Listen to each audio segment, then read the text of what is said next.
je suis Chloé. Et moi c'est Marthe. Nous sommes toutes les deux stagiaires au sein de l'ICOM, le service de communication de l'IPSL. Nous faisons le lien entre les chercheurs de l'IPSL et le grand public.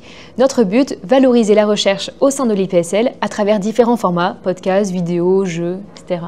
Dans notre stage, chacune a son domaine de prédilection. Moi, je m'occupe de la partie communication sur les réseaux sociaux avec une petite touche de médiation scientifique.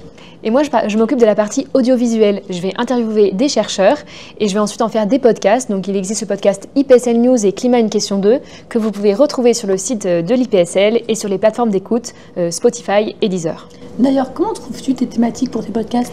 Très bonne question. Il y a deux manières de procéder. Donc, soit c'est un chercheur qui va directement me contacter puisqu'il y a une nouvelle publication de son article. Et dans ce cas-là, je lui propose le format podcast.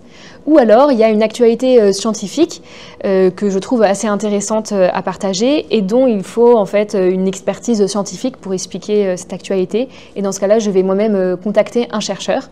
Donc, par exemple, là récemment, j'ai fait une interview sur le sujet donc, de la pollution de l'eau dans la Seine, puisque l'actualité, c'était l'ouverture donc, des zones de baignade à Paris.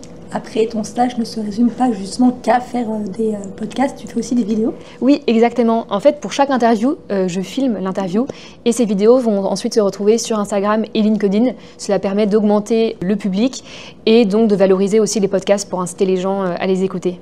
D'ailleurs, avec Marthe, nous travaillons très également ensemble, que ce soit justement pour le cadre de micro-trottoir, où l'une est derrière la caméra pendant que l'autre, micro à la main, pose nos questions à la recherche de contenu justement pour les réseaux sociaux de l'IPSL.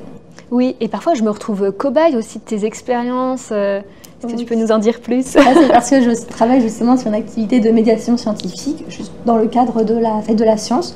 Mon objectif est que le public puisse comprendre comment l'IA est utilisée par les scientifiques en se mettant directement à la place de cette technologie. J'aimerais qu'au travers différentes activités, ils puissent connaître la chocalisation, le déplacement, mais aussi l'intensité d'un cyclone.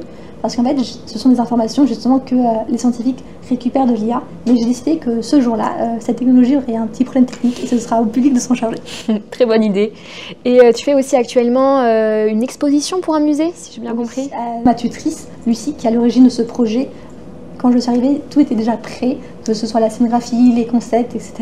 Donc moi, je vais davantage aider dans la partie virtuelle, puisque l'exposition est passée en virtuel. Il y aura une partie ressources, avec des interviews, des portraits des différentes comités scientifiques qui justement encadrent l'exposition, mais aussi un petit livrable pour permettre aux élèves et aux classes de pouvoir approfondir cette notion.